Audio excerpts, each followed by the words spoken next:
Hello and welcome to the cottage, dear friends. I just came out to the cottage garden to clip a few zinnias to make a bouquet for the dining room table. If I had to pick a favorite flower, it would have to be zinnias and dahlias. Those two are my favorite. Do you have a favorite flower? This cabinet top is a work in progress. I'm working on that decor. Sometimes it's little things like just adding some flowers to the house to kind of lift your mood and set the tone for a happy day.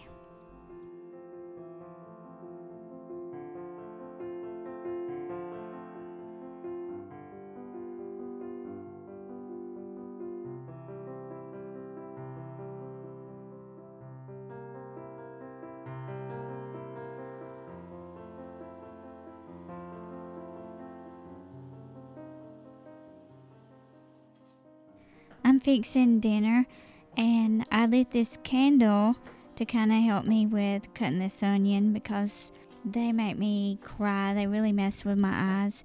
And the candle did not work for me. I don't know. If you have something that works, please let me know. I glean a lot of old-fashioned homemaking motivation from Ma Ingalls, Laura Ingalls.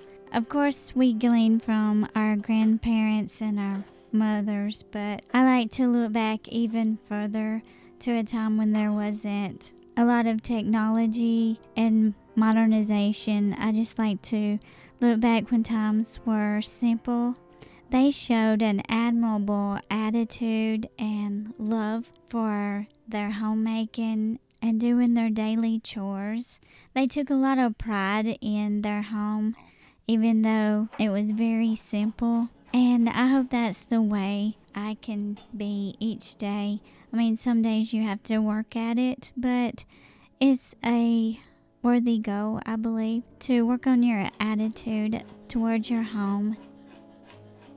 For dinner today, I browned off 2 pounds of hamburger meat, and I'm gonna make a shepherd's pie, and I'm dividing it out, and 1 pound will go to Sloppy Joe. I like to keep extra meals cooked up like Sloppy Joe, so when the boys are hungry or any of us, we can just go grab something real quick and it's a nice hearty meal.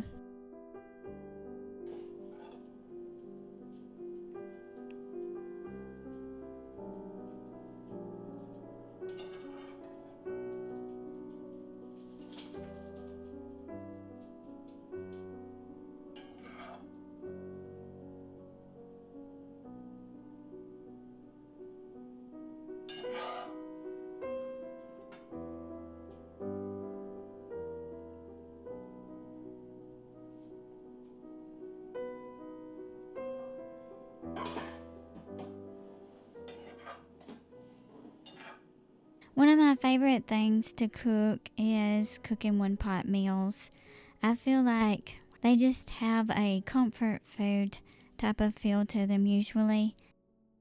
For the shepherd's pie, I'm going to drain off most of the hamburger grease and add my vegetables into this pot with a little bit of chicken broth. The shepherd's pie turned out good, but next time I will take the time to make a gravy, thin gravy to put in the bottom part of the shepherd's pie.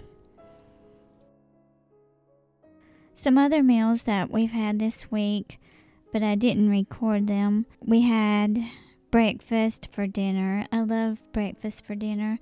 We had fried ham, scrambled eggs, and grits. We had a pumpkin pie, and I made a big pot of chicken soup because we've been under the weather. And then one day we made a roast with some fried potatoes. Mainly I've just been trying to fix meals that didn't have dairy because we've been dealing with a sinus cold. I added some frozen green beans. I had to replant my green beans this year because they were struggling where I planted them. So I'm still waiting on those to come in. And I'm adding some oregano that I dried from the garden. Oregano and garlic are good to add to dishes whenever you've been dealing with any kind of cold stuff.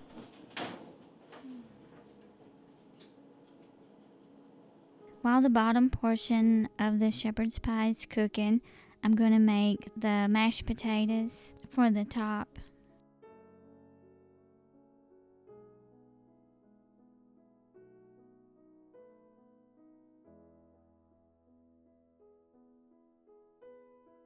Lately, I feel like I'm always chopping potatoes in these videos, but we do eat a lot of potatoes since that's what grew well in the garden.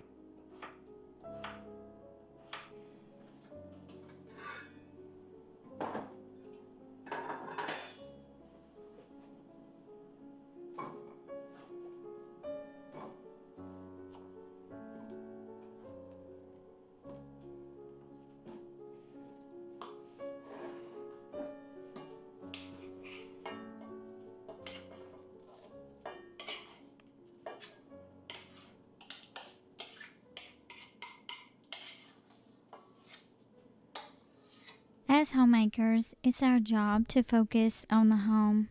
I found this beautiful quote by Laura Ingalls Wilder. We must not neglect our homes in the rapid changes of the present day, for when tests of character come in later years, strength to the good will not come from the modern improvements or amusements, but from the quiet moments and the still small voices of the old home.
After a nice meal, Shauna and I went to the garden and I planted some of our fall garden while he harvested more potatoes and did some weeding. This year I'm planting a bigger fall garden than I usually do because I want to have continuous produce coming in as long as possible. I live in zone 6. Some things say zone 7, but here's a look at some things that I'm planting this year for our fall garden.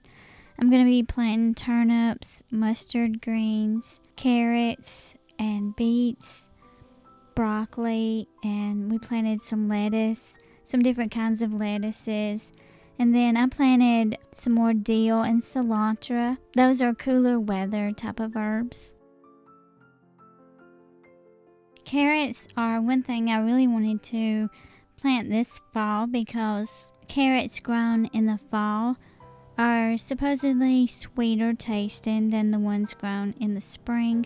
I've only grown them in the spring before, so I wanted to give those a try.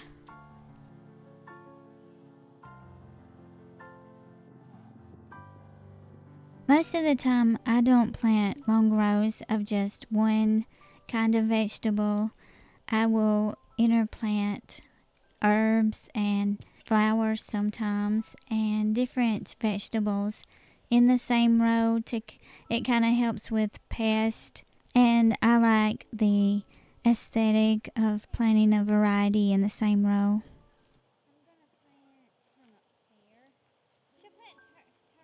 Of all the things I'm planting, I really want to can some pickled beets. My sister used to can pickled beets, and they were so good to have alongside our supper.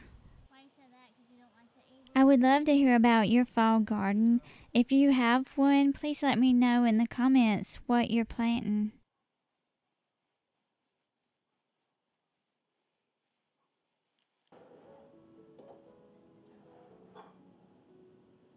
Well, it's a new day, and today I'm going to clean off some of this shelf and put some of my medicinal herbs up here. The only ones that I'm jarring up today that were grown here are the elderberries. I planted chamomile 3 or 4 times in different places, and it just wasn't the year for chamomile, apparently. And I grew some calendula, but not enough to use throughout the year. And I have dried yarrow. This is one herb that I will never grow because I would be afraid I would mistake it for Queen Anne's lace, so I will always just buy the yarrow. As of now, I still have a lot to learn in this area. I mainly just use these for tea. Soon I hope to add salves and tinctures to my list of remedies that I can make. I love this label maker. It's not electronic at all. You just turn the dial to the right letter, and then when you're finished with a word, you just push the cut button, and it's very simple to use. And I like the nice clean look that the labels make. You can find these at Walmart in the office supply section.